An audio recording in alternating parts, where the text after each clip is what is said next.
You give life, you are love, you bring light to the darkness, you give hope, you restore every heart that is broken.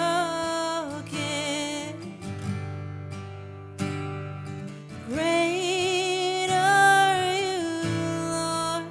Let's sing that again. You give life, you are love, you bring light to the darkness, you give hope, you restore every heart that is broken.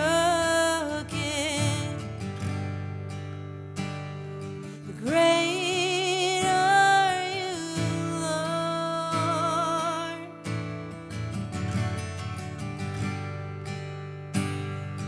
Great are you, Lord. It's your breath in our lungs, so we pour out our praise. We pour out our praise. It's your breath in our lungs, so we pour out our praise to you only.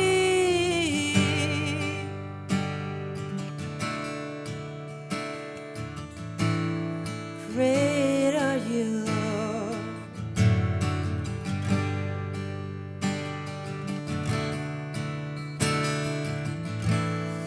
Sing this, you give life, you give life, you are love, you bring light to the darkness, you give hope, you restore every heart that is broken.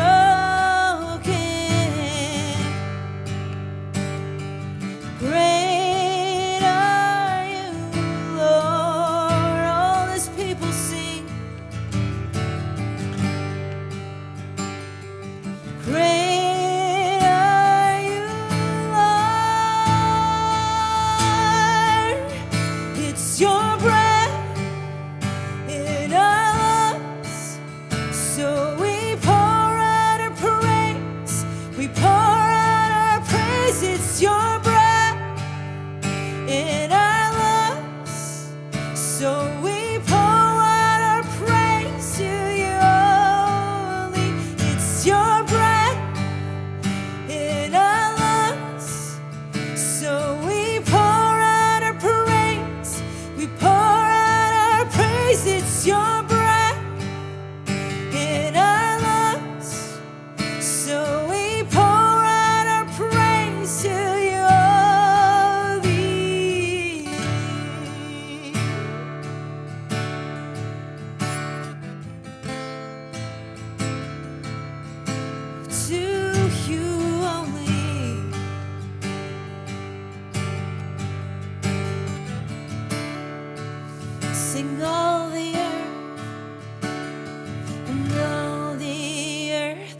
shout your praise. Our hearts will cry, these bones will sing. Great are you, Lord, and all the earth will shout your praise. Our hearts will cry, these bones will sing. Great are you, Lord. All the earth and all the earth will shout your praise. Our hearts will cry, these bones will sing. Great are you, Lord. Last time we sing, and all the earth will shout your praise. Our hearts will cry, these bones will sing. Great are you, Lord. It's your breath in our lungs, so we pour out our praise. We pour out our praise. It's your breath in our lungs, so we pour out our praise to you only. It's your breath in our lungs, so we pour out our praise. We pour out our praise. It's your breath in our lungs, so we pour out our praise. We pour out our praise. It's your breath in our lungs, so we pour out our praise to you only.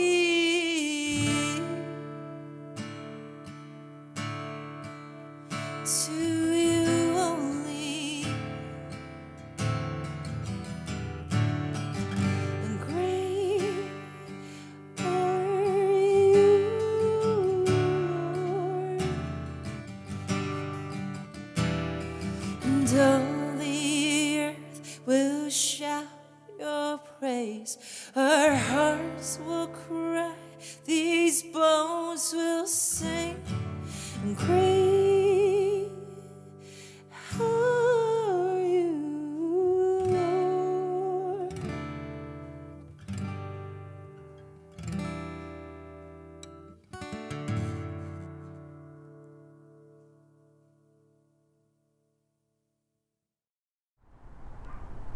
Good morning, Evergreen Online, on this fourth Sunday of Lent. This morning, most of us are gathering as a church family on our Rosemead campus for Park in the Church, where we've moved this month's outdoor gathering onto our church campus instead of holding it at Arcadia County Park. If you have time, I invite you to come down for a relaxed and fun time of fellowship and worship. We just ask that you bring your own lunch and drinks to enjoy. You see, we've seen a surprising surge in signups and look forward to seeing almost 200 Evergreeners today. And so all of our food reservations have been taken. There are fun activities for our kids, a buy nothing exchange in our parking lot, and a great occasion for us to move back toward being in person together. Although I know some of us must continue to be online right now, I hope this can help ease the rest of us back together and hopefully toward a wonderful Easter back at church this year. Now, speaking of looking forward to Easter, next week is the beginning of April, and we'll be making some exciting changes to our COVID protocol at Evergreen before Easter comes. I know some of our protocol has been confusing, because really, what hasn't been confusing in this pandemic?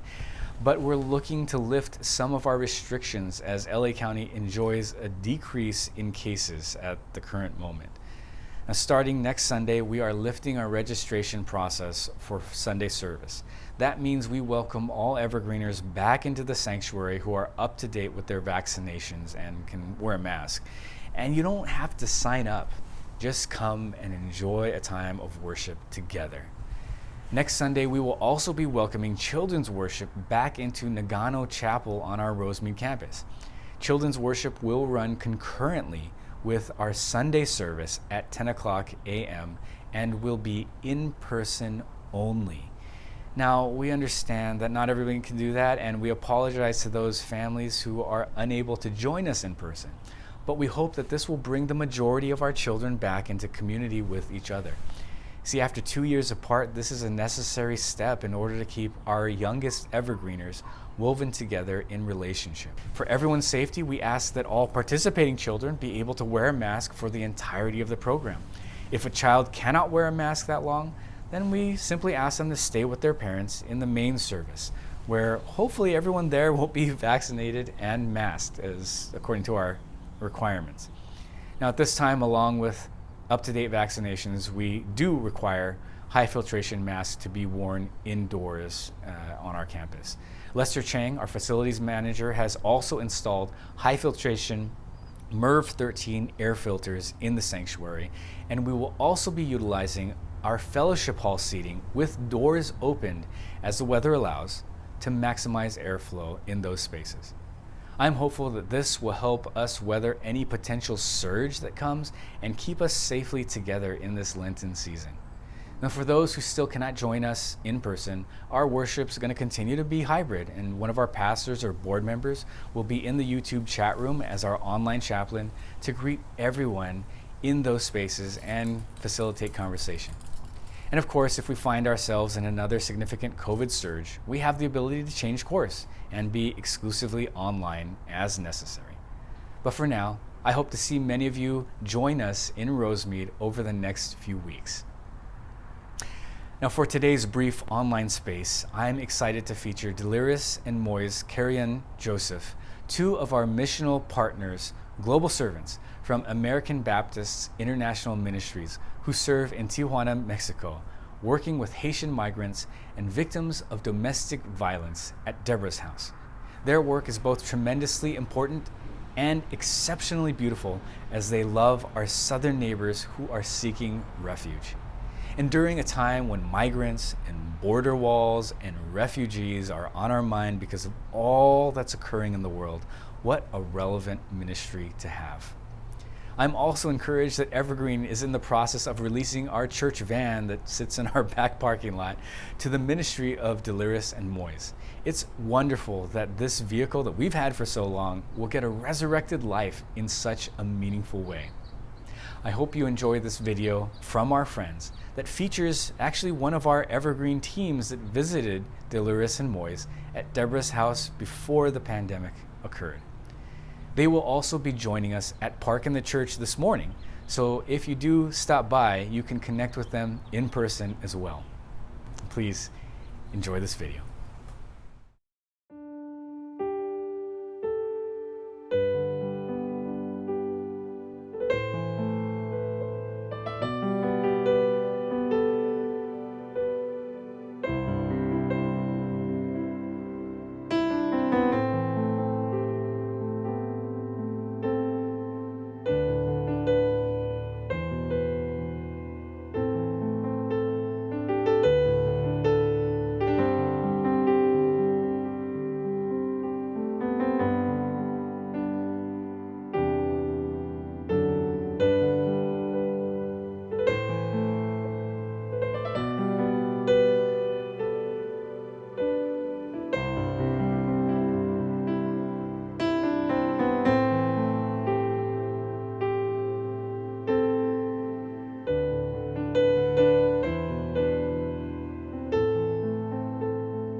Ha recibido a Cristo como su Señor y Salvador personal. En base a su respuesta delante de Dios y de esta congregación, yo le bautizo en el nombre del Padre y del Hijo y del Espíritu Santo.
Now, as I said, this morning is the fourth Sunday of Lent, and we're continuing our Lenten series, Bad Blood, as we reflect on the enmity that surrounds us in our culture and in our lives.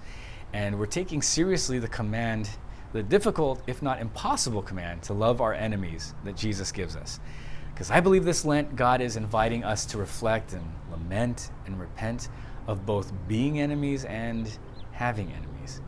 Now, if you haven't had a chance to view our previous services in this series, I highly encourage you to do so as a critical part of this journey. A few weeks ago, Pastor January led us to reflect upon perhaps our most difficult enemy, the one that we see in the mirror in ourselves. And last week, we talked about the enemies that we find in one of our most sacred spaces, our families. This week, I don't have a biblical devotional for you, but I do have a brief pastoral thought for you as we find ourselves halfway through our Lenten journey and maybe in need of a little break. This series leads us to grapple with some very difficult topics as we lament and repent of the enmity and enemies that we find ourselves in. And that can be a lot for a person to handle by themselves, which is why we encourage your Lenten season to happen within community. So you can have the prayer and the support network that will uphold you as we explore these topics, and so that you can have the people that can nudge you to get extra help if you need it. Lent, you see, is meant to be something done together. And so Park in the Church this week is not just a break from the heavy topics we're talking about. It's a reminder that the whole journey is supposed to be done as a church family. And so we gather like this on our Rosemead campus to remind ourselves of the gift God gives us through each other. Now, I know some of us may be unable to gather in person today, but if you can't make it out, I encourage you to connect with some part of our Evergreen community within the next week or two. Most of our ministries now have a Zoom hybrid option, and we have Lenten small groups that meet every Sunday morning at 8:30 a.m. that are open to everybody. Don't make this journey alone. We have enough enemies in this world. And so it's important to remind ourselves and remember that we have some friends too. God bless you this week. Grace and peace. We'll see you soon.